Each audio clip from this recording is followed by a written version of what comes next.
Débuté le jeudi 20 mars, le Salon international du livre de Paris a fermé ses portes. C'était le lundi, je vais dire le 24, donc le lundi de la semaine en cours.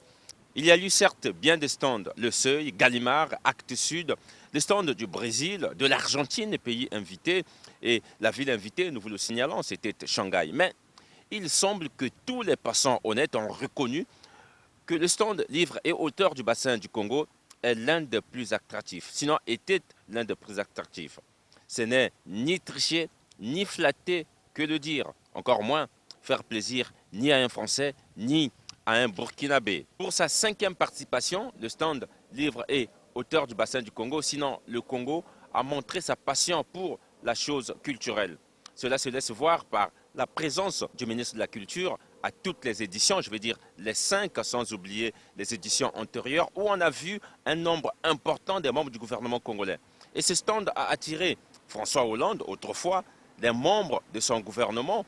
Nous avons vu, comme souvent, Jack Lang cette année, et tout comme l'année dernière, Taubira était ici au stand de livres et auteurs du bassin du Congo. Pour cette année, le prix Essel, donc le prix du club RFI, a été remis par la ministre de la Francophonie, Yasmine Benguigui. La cérémonie, une fois de plus, s'est déroulée au stand livres et auteurs du bassin du Congo. Les débats de qualité, les thématiques conséquentes, avec une forte implication de la revue géopolitique africaine. Les auteurs sérieux, mais les nouveaux auteurs également, comme Marien Gombe Foné, Ralfani Mwana Congo, Lys Kiyindou, Loko Raymond et Jeune Ngoma Bobwanga, Christian Manyongi, ce jeune chercheur congolais venu tout droit des États-Unis présenter son livre ici au Salon international du livre de Paris, la 34e édition, qui plus est la 5e participation du stand livres et auteurs du bassin du Congo. Ces livres étaient bien reçus au stand livres et auteurs du bassin du Congo, tout simplement peut-être question de patriotisme. Les officiels du Congo, on a pu voir, comme je l'ai dit tantôt, le ministre de la Culture, la directrice générale du livre, Madame Mireille Opa.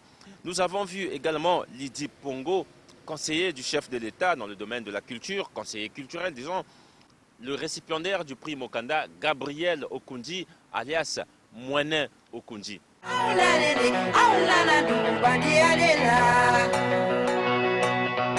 Monsieur le ministre, déjà merci. Merci à vous de nous accorder cette interview. On se retrouve donc à la 34e édition du Salon international du livre de Paris. C'est déjà quelque chose. Et puis, on est à la 5e participation du stand de livres et auteurs du bassin du Congo. Enfin, monsieur le ministre, c'est l'occasion pour nous de parler des 60 ans de la littérature congolaise. 60 ans de la littérature congolaise. Quelle est la réaction du ministre de la Culture? Le ministre, finalement, de la mémoire aussi. Oui, plus d'un demi-siècle de littérature, de création littéraire. C'est vraiment un sujet de fierté pour notre pays. Et vous savez que le Congo brille par ses belles lettres. Et ça se reconnaît dans le monde entier. Avec des noms comme Jean Malonga, l'initiateur. Mais aussi Lomani Chibamba, qui est un peu moins connu, qui était un zaïko, comme on dirait vulgairement. En fait, il appartenait à la fois au Congo-Kinshasa, au Congo-Léopoldville de l'époque et au Congo-Brazzaville. Et des grands noms comme Chikaya Utamsi, comme Sylvain Bemba, comme Henri Lopez et la nouvelle génération, le Gérard Yongo, Henri Njombo, Alain Mabankou et tant d'autres. C'est un domaine où indiscutablement notre pays est sur le peloton d'avant-garde. C'est bien la littérature. C'est vraiment un sujet de fierté pour nous. Donc 60 ans de littérature, c'est le moment pour nous, l'occasion pour nous de nous arrêter, de jeter un regard rétrospectif sur le cheminement de cette belle aventure. Et nous allons consacrer une journée entière à cet événement à l'occasion de la 2e biennale des arts et des lettres congolaises que nous allons organiser au mois de juillet 2014. La phrase, elle est vôtre, elle est d'ailleurs très belle. Le cheminement de cette belle aventure, la 5e édition, 5e participation, je vais dire, du stand livre et auteur du bassin du Congo, un cheminement qui se poursuit, hein. Sinon se poursuivra On se encore. poursuivra parce que Paris, ce n'est pas à vous que je veux le dire, puisque vous siégez désormais ici, à ce que j'ai pu comprendre. Mais c'est le plus grand cénacle universel dans le domaine de la culture. À preuve, c'est ici que siège l'UNESCO. Donc c'est une belle opportunité pour notre pays d'avoir à mettre en valeur ces littératures, pas seulement du Congo, pas seulement du bassin du Congo, mais de toute l'Afrique, de porter, d'être le porte-étendard dans l'illustration des littératures africaines, qui sont des littératures combatives au commencement, qui sont des littératures romanesques aussi. Et donc pour nous, c'est un devoir moral que d'être ici présent à ce salon du livre, pour parler du livre, pour faire aimer le livre africain, pour rencontrer les acteurs, les auteurs, puisque c'est ainsi que s'appelle ce salon, livre, auteur et livre du bassin du Congo. Donc pour nous, c'est un devoir moral d'être ici pour soutenir tous ceux qui sont inspirés par les belles muses. Monsieur le ministre, il me vient, je vous écoute parler, il me vient à l'esprit, je veux savoir, y aurait-il des courants qui ont marqué ces 60 ans de la littérature congolaise, des courants essentiellement congolais? Je préfère ne pas m'aventurer en ce domaine, n'étant pas un critique littéraire, mais je peux comprendre de ce qu'a dit Henri Lopez, qu'au fond, la littérature congolaise est restée originale, elle ne s'est pas inscrite. Et cette originalité, quelque part, on peut la citer.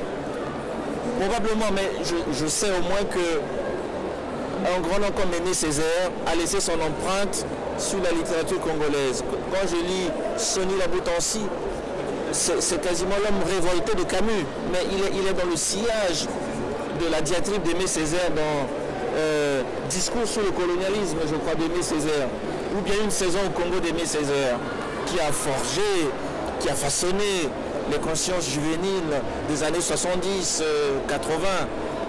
Je pense que la littérature congolaise est dans ce sillage de Aimé Césaire, plus d'Aimé Césaire que de Léopold Sédar Senghor. Puisque même Henri Lopez, il a rédigé un beau texte qu'il a intitulé les Trois Glorieuses, qui a même servi d'hymne à notre pays pendant de longues années. Et ce texte est d'une infinie beauté. C'est un texte de littérature de combat, mais en même temps d'amour, les Trois Glorieuses. Monsieur le ministre, c'est une non-question qui chez moi devient un peu plus comme un refrain, un aspect important qui aurait pu faire une question que moi je n'ai pas pu poser. Comment vivent les écrivains dans notre pays? Vous posez la question et vous avez la réponse. Comment vivent les écrivains? Mais je pense que nos écrivains sont fiers. Ils sont fiers d'être congolais parce que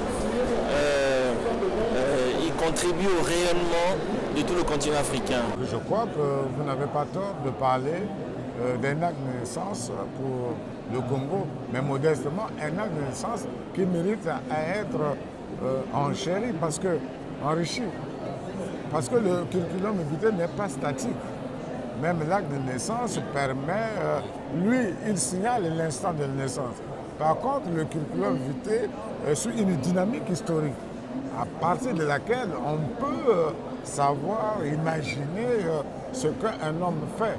Et donc, à partir de ce moment, le Congo peut se positionner dans le monde. Et nous avons, j'ai modestement dit que l'avantage des pays qui ont beaucoup fait, c'est que ces pays comme la France rayonne à travers le monde parce qu'il a un bon CV.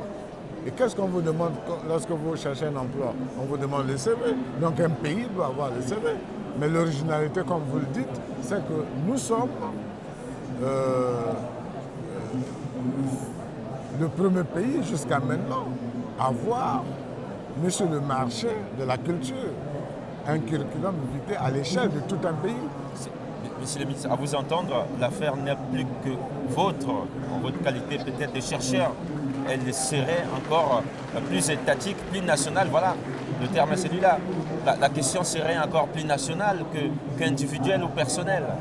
Depuis novembre, les avis que j'ai recueillis, les opinions que j'ai recueillies me font comprendre que ce livre a été accepté par la communauté nationale.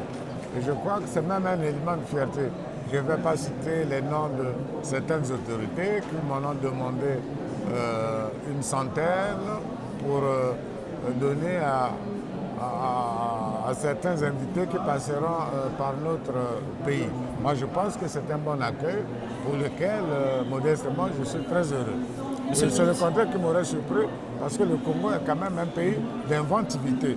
Et s'il y a une créativité de cette nature, c'est la sublimation du génie national, je crois.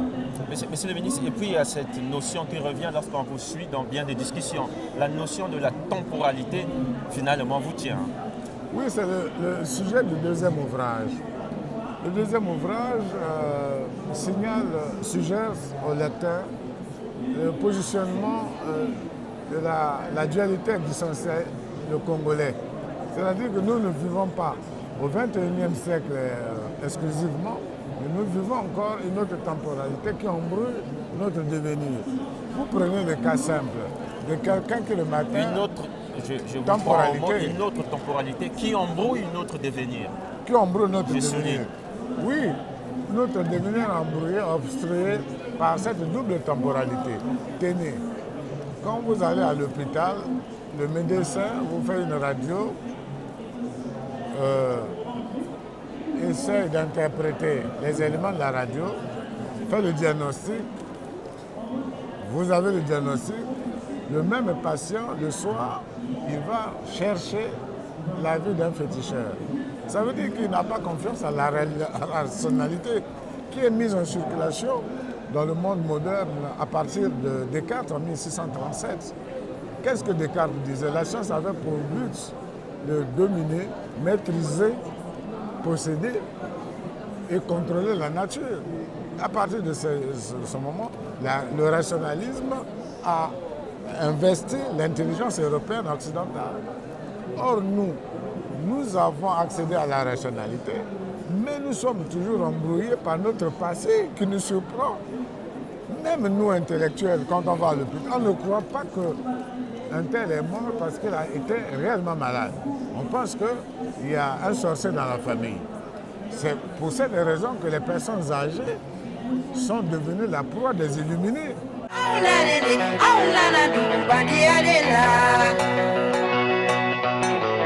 Vous commentez, vous critiquez énormément sur ce que font bien les Congolais. Mais seulement, voilà, aujourd'hui, je ne vais pas vous poser la question sur les autres, on ne va pas faire la critique.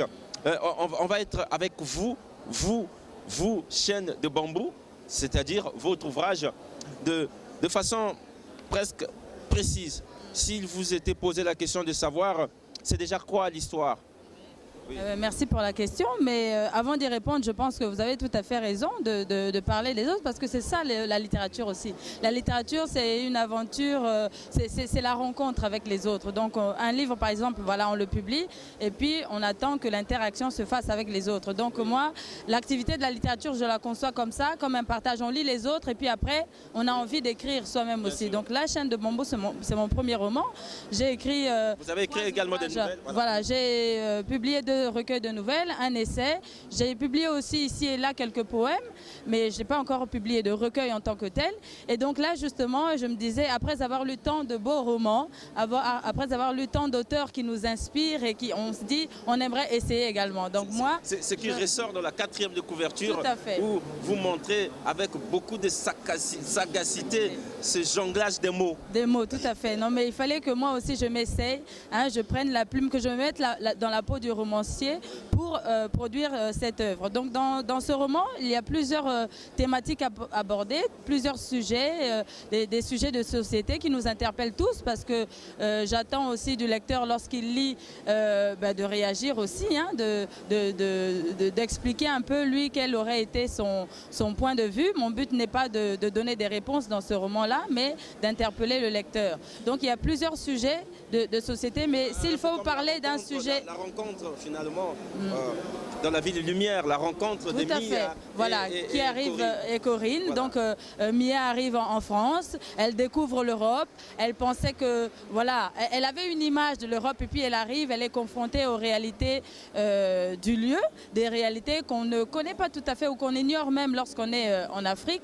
Et puis voilà, il y a son amie Inès qui est restée au pays et donc elles échangent comme ça leur point de vue sur la société occidentale, la société africaine. Donc ça fait comme une chaîne, donc il y a une correspondance qui se tisse. Mais en tout cas, le sujet principal pour moi, c'est l'écriture. Donc après avoir abordé tous ces sujets, Cette passion pour les mots que vous exprimez dans l'ouvrage. pour moi, en fait, ce roman, c'est une sorte de déclaration d'amour à la langue française, avec laquelle on peut jouer, avec laquelle on peut exprimer plein de choses. Donc nous avons... Jongleur au cirque. Tout à fait. Et en tant qu'auteur d'Afrique, donc on est nourri de cette culture, de notre culture, et on se sert de la langue française comme un outil.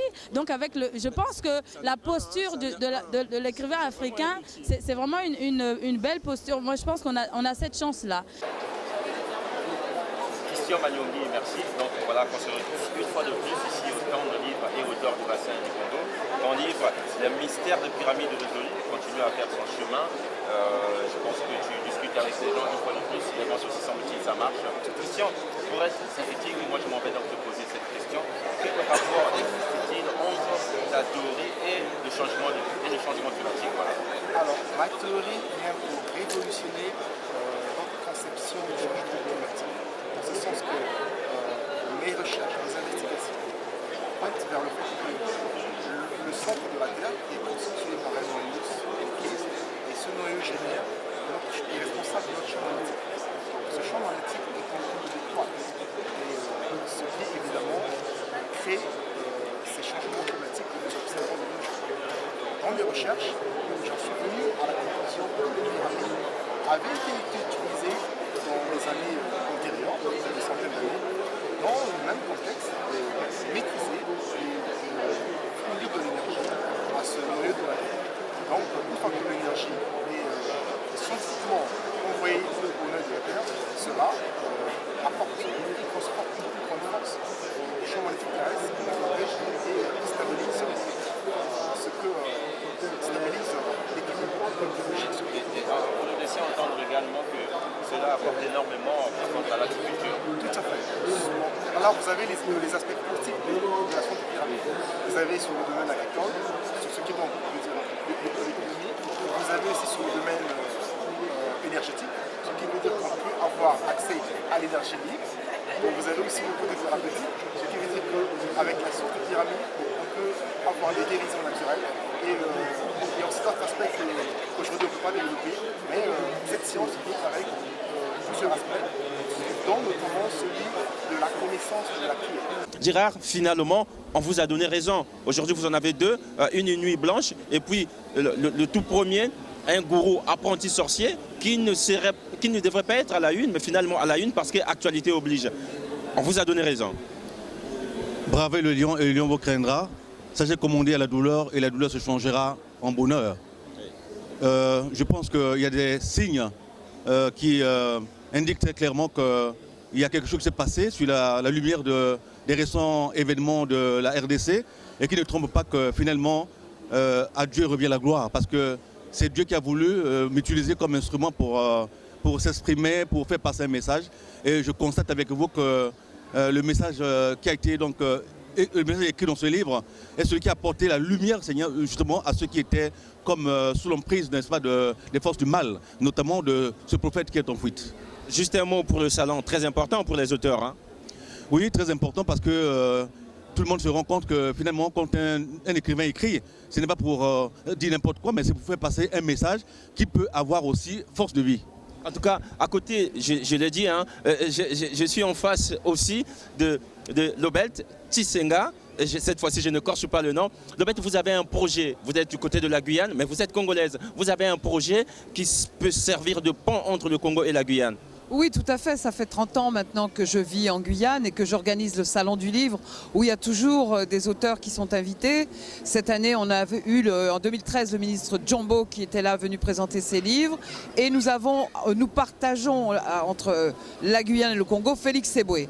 Et le projet, c'est effectivement de réussir à créer, à renforcer les liens, parce que les liens, ils existent. Nous étions venus en 2001 pour présenter un film sur Félix Eboué et arriver justement à créer des événements et des manifestations autour de ce grand homme qui est Félix Eboué et qui est symbolisé au Congo et également en Guyane, sa patrie de naissance. Je crois que vous avez déjà commencé à lancer les campagnes de ce projet déjà au Congo. Hein? Oui, oui, tout à fait. Il y a des gens qui travaillent des deux côtés. En tout cas, nous vous disons merci. Merci à vous de nous avoir accordé cette interview. Aussi, merci également à toi. Tu vois, il faut courir le journal, il faut respecter aussi l'heure. Et on se dit au revoir. Peut-être prochainement, on se retrouvera l'année prochaine ici. Okay.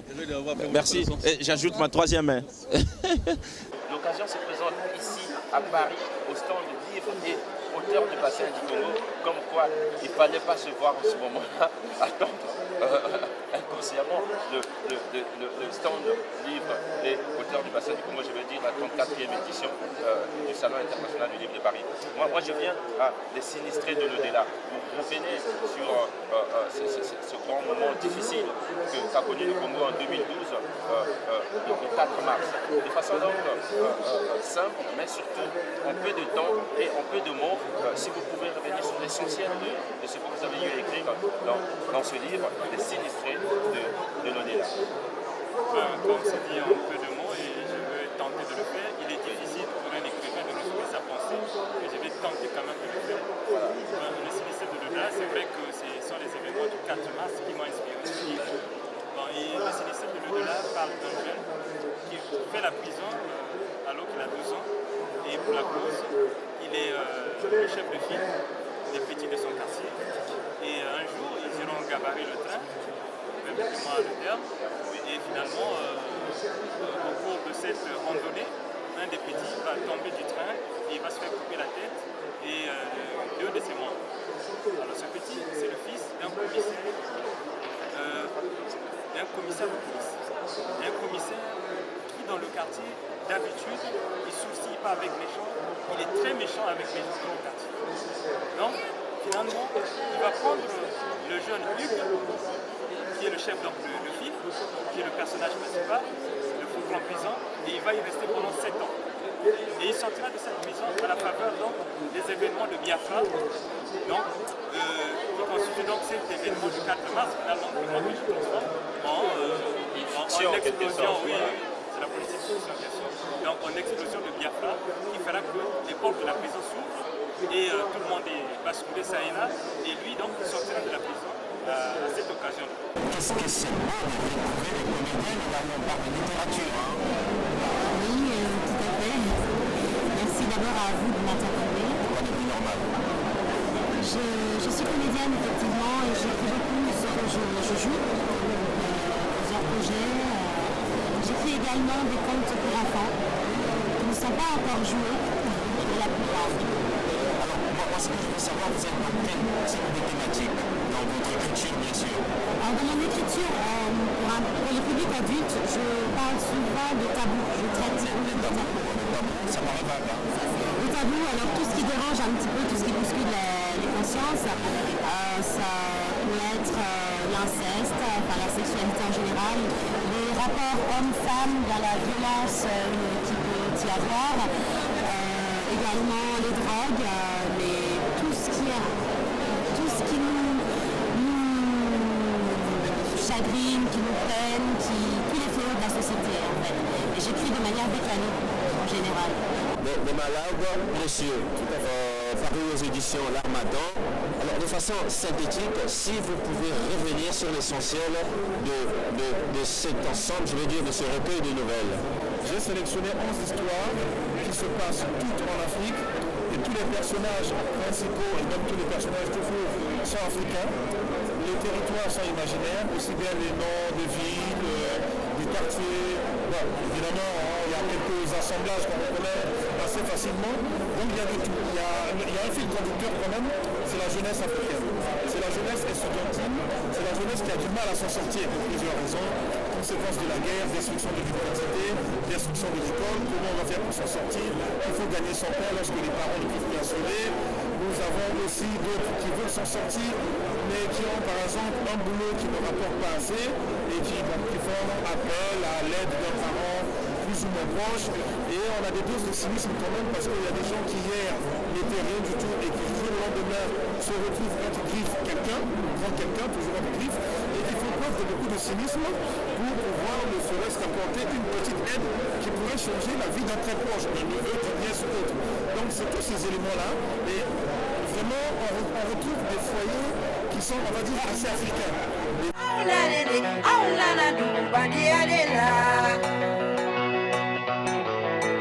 Laetitia, déjà, je t'ai dit merci. Merci tout simplement parce que tu m'accordes bien cette interview. D'ailleurs, on peut se tutoyer. Hein. On est sur un plateau de télévision entre nos culturels, pas de plus normal. C'est moi qui te remercie.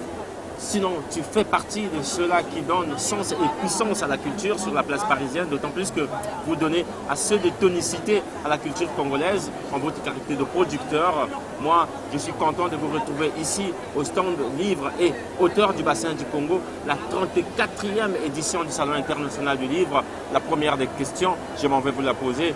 Qu'est-ce que vous ressentez en ce net moment ici à Paris, au stand de Livre et Auteur du bassin du Congo?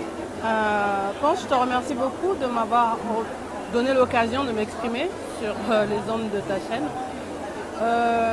Comme tout bon Congolais, je suis plus que heureuse et émue de voir et de constater par mes propres yeux que le Congo a autant d'écrivains. Je suis vraiment très surprise de constater la richesse et le nombre de séries ou de romans qui sont exposés ici. C'est ma première fois de participer à un salon. J'ai été invitée par un parent et frère, Aimé Yenge, qui est écrivain. Et sincèrement, je ne regrette pas d'être venue. Je ne regrette pas d'être venue. Bon, vous avez suivi le mot de l'ambassadeur écrivain Henri Lopez, donc, qui a donné le top. Vous avez vu aussi le plus culturel des culturels en France, très connu, M. Jack Lang, que vous connaissez, puisque vous êtes aussi résidente ici en France. Moi, je reviens à vous sur le ressentiment. Je m'inscris en fait un peu dans cette démarche parce que le livre, communément appelé dans notre langage rural, ou je ne sais pas quelle expression il faut utiliser, le bouquin est vraiment un très très grand pan véhiculateur de toutes les cultures possibles et imaginables qu'il y a sur cette terre. Et de savoir qu'on peut transmettre la culture par les livres ou par la musique, parce que je suis producteur de musique, oui. Ça ne peut qu'être bénéfique en fait pour la Congolaise que je suis, pour la mère de famille que je suis et que je n'arrête jamais de répéter, parce que la culture réside dans les livres et dans les chansons. Alors, ce livre a reçu comme cette chance parce que en discutant avec vous, ce qu'on dit dans notre jargon journalistique, en off, on a abordé la question. Ce livre a eu cette chance à l'émission Vive le dimanche de Michel Drucker d'être recommandé par une personnalité, c'est comme ça qu'il faut l'appeler, Carla Bruni, l'épouse de M. Sarkozy, qui demande, oui, à toutes les femmes, pourquoi pas, disons à tout le monde, de posséder de ce livre. Pour vous, cela est très important, je crois.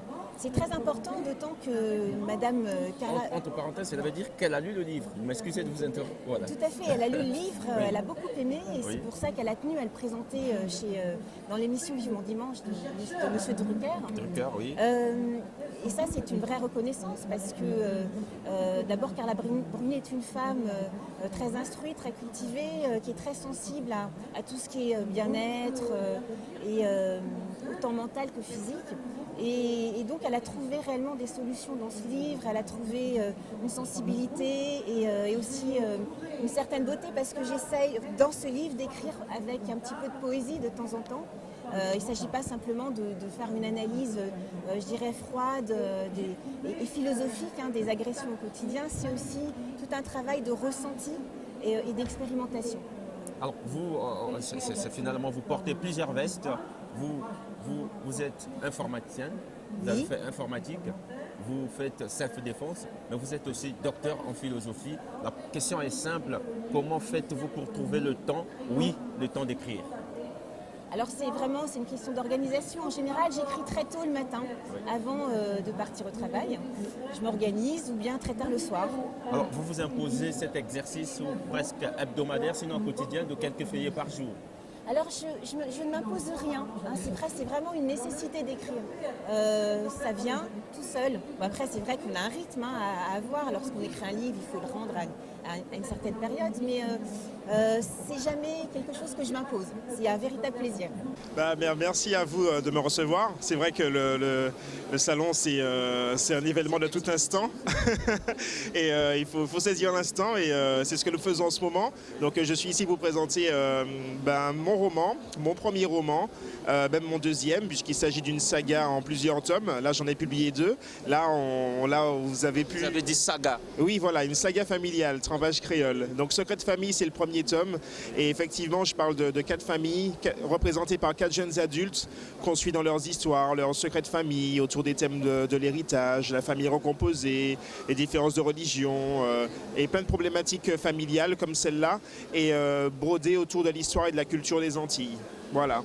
Alors ça va être une provocation. Vous avez dit saga et j'ai répété saga. C'est tout simplement parce que c'est à partir du terme saga que l'on voit la sagacité de l'auteur, la densité de l'ouvrage également. Les familles à gauche et à droite récomposées, les origines. Oui, c'est vrai. Je mets en scène 4 familles, une quinzaine de personnages. C'est vrai que pour moi, c'est un vrai challenge, mais c'est ce qui représente quand même nos populations, notre communauté. C'est qu'il y a plein de personnages divers et multiples, de différentes cultures, indiennes, blanches, européennes, africaines.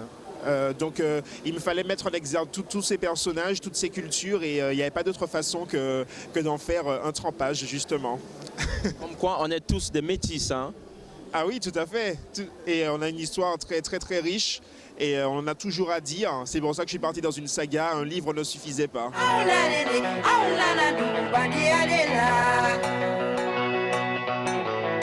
L'intervention de Marie-Alfred Goma dans cette émission est essentielle, d'autant plus qu'il a été, et sinon il est parmi les organisateurs du stand de livres et auteur du bassin du Congo. Marie-Alfred, déjà merci que ce dimanche de venir ici au parc d'Anguin, parc d'attractions d'Anguin. Alors Marie-Alfred, moi tout ce que je veux savoir, comment vous vous y êtes pris pour l'organisation justement du stand de livres et auteur du bassin du Congo qui a sa 5e participation au Salon international du livre de Paris et cette édition était la 34e. Oui, merci Christian Martial. Oui, merci Christian Martial Post. Notre collaboration touche à un moment où c'est essentiel. Au moment où on vient de célébrer le livre à la porte de Versailles. Bon. Du point de vue organisation, c'est la 5e participation de la librairie Galerie Congo. Nous étions au moins une trentaine à animer le stand et le résultat est là. Donc c'est durant 4 jours, c'est une trentaine de programmations, de tables rondes et de tête-à-tête. Beaucoup de livres achetés. Beaucoup de livres achetés, un chiffre d'affaires qui est peut-être qui flatte, on ne va pas l'évoquer à l'antenne, mais un chiffre d'affaires qui encourage les affaires du livre. On voit que le livre continue à vivre et circule au niveau des lecteurs. J'ai fait un peu l'espion aux côtés de Pétèche, que vous connaissez, Pauline Pétèche, qui m'avait déjà averti que Alain Mabankou était celui qui avait le plus vendu.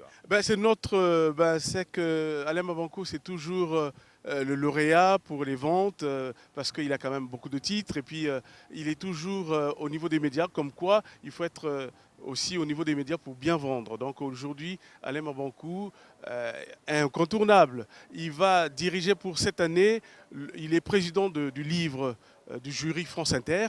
Donc tout ça, ça y va. Les gens viennent pour demander d'abord Alain Mabankou et les autres après. Mais les autres aussi se vendent bien. Et puis on n'oublie pas qu'au nombre de personnes, sinon des personnalités qui ont su mettre des gens en mouvement, qui ont su attirer la foule, voilà les foules, nous avons Grégoire Lefauba. Et chaque fois qu'il était sur les tables, voilà son livre qui est invité. Il y a un des hommes aussi. Alors Grégoire a pu drainer les foules et ça, je crois que vous l'avez constaté. Bien sûr, Grégoire Lefauba. C'est presque la star. C'est la star. il a damé le pion presque aux autres. Mais bon, enfin, il n'y avait pas que Grégoire Le Faubourg, on a aussi eu la présence de Papa Wemba qui est venu à la clôture de samedi. C'était aussi une occasion pour le stand livre et auteur du bassin du Congo de faire le plein. Le plein, Papa Wemba est venu, il nous a fait l'amitié d'interpréter 2 chansons et c'était vraiment le top. Alors, cette année, on a associé RFI, comme l'année dernière, où d'ailleurs il y a eu la remise du prix Essel. Et il y a eu également cette année la présence, en fait, c'était la ministre de la francophonie, Yasmina Benguigui, qui a remis le prix. Mais il y a eu aussi le prix Mokanda.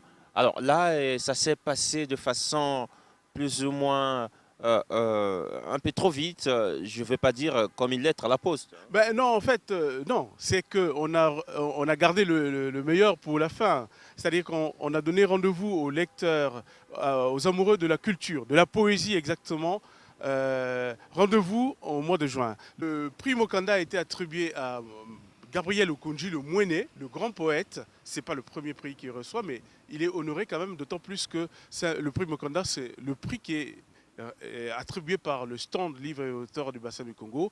Il sera remis, le prix, c'est-à-dire le prix physique, sera remis au mois de juin lors du marché de la poésie qui va se tenir à Paris. Et le Congo est... Le Congo est le pays à l'honneur. Donc c'est pour ça qu'on n'a pas remis dans le stand. On le remettra en temps opportun au mois de juin. On va célébrer la poésie cette fois-ci et le Congo sera à l'honneur. Et Gabriel Okonji est tout indiqué pour être à la hauteur de ce rendez-vous poétique. Alors, Marie-Fred, tout au long de l'année, la librairie Galerie Congo organise une série d'activités. Alors, moi, ce que je veux savoir, j'ai retrouvé plus les gens qui sont souvent venus à la Galerie Librairie Congo. À la vérité, la question que je m'en vais vous poser, comment faites-vous pour les invitations? Et quand arrive l'instant, sinon le jour, le mois, alors comprenez l'énumération du Salon international du livre de Paris. Oui, c'est-à-dire qu'en fait, le salon se passe en... Enfin, voilà.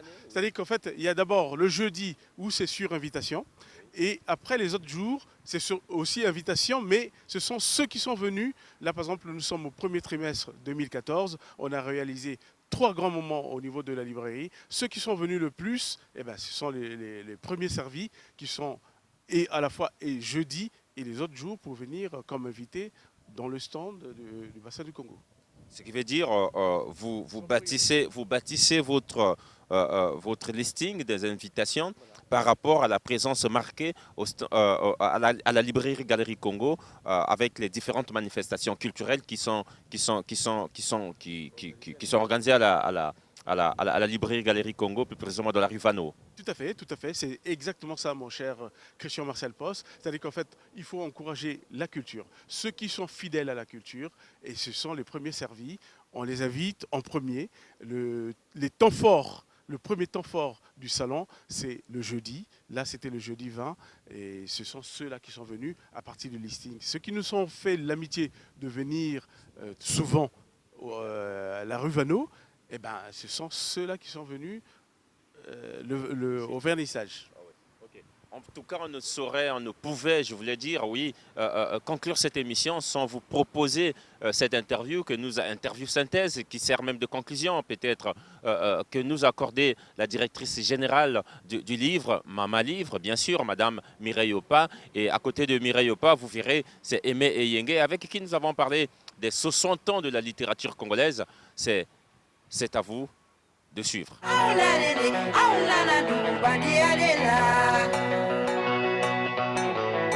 L'expression qui fait ami en pareille circonstance, c'est dire les rideaux sont tombés, mais nous nous trouvons encore sur les lieux. J'ai à ma gauche, sur votre droite, Madame Opa. Madame Opa, vous êtes la directrice générale du livre au Congo, on peut dire Maman Livre. Et puis à ma droite, votre gauche, Aimé Eyenge, un ami, un complice.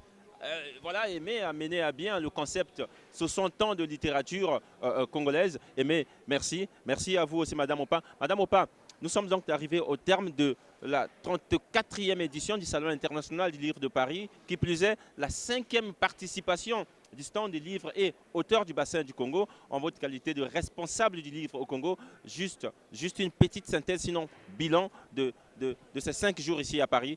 Je vais me répéter, bien sûr, au stand des livres et auteurs du bassin du Congo. Merci Martial. Tu venais de dire 5e participation pour le stand de livres et auteurs du bassin du Congo. Aussi 5e participation des écrivains congolais.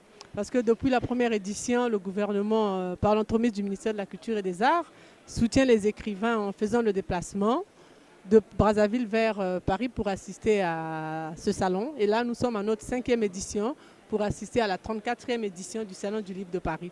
Et la délégation du ministère qui est conduite par le ministre de la Culture, bien sûr, M. Jean-Claude Gakosso, est composée d'une trentaine de personnes, dont une dizaine d'écrivains. Madame Opa, c'est une chance, moi j'aime à le dire. J'ai eu la chance, oui, d'interviewer ici des gens qui ont fait des projections, qui pensent que voilà, de telles initiatives devaient également se tenir à Brazzaville. Une rencontre autour du livre, une semaine du livre par exemple, une journée du livre, pourquoi pas. Vous qui en êtes la responsable du livre au Congo, quelle est votre réaction? Des rencontres de ce genre au Congo, nous avons l'habitude de le faire. Hein. On n'a peut-être pas 2000 exposants comme au Salon du Livre de Paris, mais lorsque nous organisons des jardins de lecture publique, nous allons dans les écoles, nous permettant aux élèves, aux lycéens de rencontrer les auteurs. Lorsque nous organisons la rentrée du livre, par exemple, c'est une occasion que nous donnons, nous offrons aux écrivains pendant 3 jours ou 4 jours d'activité les derniers livres parus, par exemple, pour la fin de l'année 2013. Pour l'année 2014, nous présentons les 6 mois, les livres publiés pendant les 6 derniers mois de l'année. C'est une occasion aussi de faire connaître les écrivains congolais, une occasion de faire la visibilité des écrits du Congo. Cela dit, ceux qui se sont préoccupés, ils ont la réponse. Ils ont la réponse bien sûr et ce que j'aimerais leur annoncer ce soir, c'est de leur dire que du 23 au 28 avril, à Brazzaville, nous organisons la première édition locale de la foire du livre de Brazzaville, du 23 au 28 avril 2014, à Brazzaville bien sûr. Alors, Aimé Yengue, vous, nous sommes l'année 2013, vous avez commencé le concept, vous lancez, je vais dire, le concept les 60 ans de la littérature congolaise. Au sortir de l'année 2013, voilà que nous sommes en 2014, vous continuez avec ce concept. Moi, ce que je veux savoir ici, au stand de livres et auteurs du bassin du Congo, le bilan de ces activités menées entre ces 2 années, c'est vrai, ça ne fait pas encore 1 an. Hein. Oui, ça ne fait pas encore 1 an. Merci Martial Post de s'intéresser aux 60 ans de la littérature congolaise. Un concept majeur parce que nous devons nous souvenir. En tant qu'écrivain, je dis toujours que l'émergence au Congo sera avant tout culturel ou ne sera pas. Et si on doit changer le Congo, on doit changer les mentalités. Ça commence par nous respecter, ça commence par respecter notre culture, ça commence par respecter notre patrimoine culturel. Et les écrivains sont les mieux placés pour rappeler cela, sont des passeurs de rêves. Et le premier, c'était Jean Malonga en cela. Oui. Voilà. Vous avez donc mené ce concept. Moi, ce que je veux savoir, comment appréciez-vous toutes ces activités menées aujourd'hui? Aujourd'hui, on peut dire que les activités ont été une réussite grâce à l'effort des écrivains principalement au sein de l'Union nationale des écrivains et artistes congolais et aussi des écrivains de la diaspora. Donc la dynamique qui reste, c'est que l'État puisse réellement relayer et l'État a pris les choses en main pour célébrer ces 60 ans officiellement dans le cadre des biennales des arts et des lettres qui auront lieu du 5 au 12 juillet à Brazzaville. Et au niveau de ces événements, nous remercions énormément le stand livres et auteurs du bassin du Congo. Là, nous sommes à Paris, au Salon du Livre de Paris. Et grâce à ce stand, nous avons encore pu donner une grande visibilité à cette littérature, tout en sachant que nous avons mis au centre le concept du fleuve, le fleuve Congo, parce que nous devons apprendre à apprécier la valeur de notre culture, la valeur de notre patrimoine culturel. Et l'exemple de Paris, nous voyons le Salon du Livre ici, les premiers qui viennent ici, c'est d'abord les Français. C'est comme le fleuve Congo aujourd'hui, les premiers à mieux en parler, ça devrait être les Congolais. Les premiers touristes de ce cet élément culturel, c'est les Congolais. Donc, c'est au travers des 60 ans de la littérature congolaise, nous avons voulu remettre en selle au goût du jour le fleuve Congo, qui est le fleuve le plus puissant du monde. Et Jean Malonga en a parlé. C'est-à-dire un bilan positif. Voilà, il y a un bilan positif, effectivement. En tout cas, merci. Merci à vous, Madame la directrice générale. Merci, Aimé.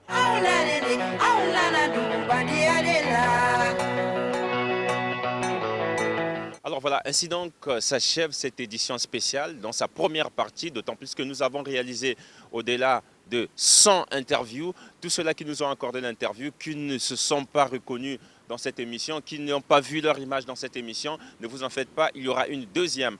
Marie-Alfred Ngoma, vous êtes à côté de moi. C'est l'instant ou jamais de dire merci. Merci à Prince Ngatsoni, merci à Agustino Mbemba, merci à Freddy Mizele, mais également merci aux Dépêches de Brazzaville, où d'ailleurs vous êtes l'artisan principal, vous avez été, comme je l'ai dit tantôt, l'un des organisateurs du stand des livres et auteurs du bassin du Congo. Bien sûr, c'était une session encore réussie, la 5e édition. Il faut donc remercier acquis de droit, c'est-à-dire le ministère de la Culture, tout ce qui s'occupe de livres. Aujourd'hui, donc, on pense à Mireille Opa, à Madame Lydie Pongo, toute l'équipe vraiment de la librairie Galerie Congo, sans les oublier, au risque de ne pas pouvoir tous les citer. Mais en tout cas, et ceux qui sont venus aussi, les amis qui nous ont fait l'honneur de venir, Aimé Yengue, Isaac Djoumali, Marien Gombe, on va tous les citer, je pense, ce sera très difficile. En tout cas, nous vous disons merci.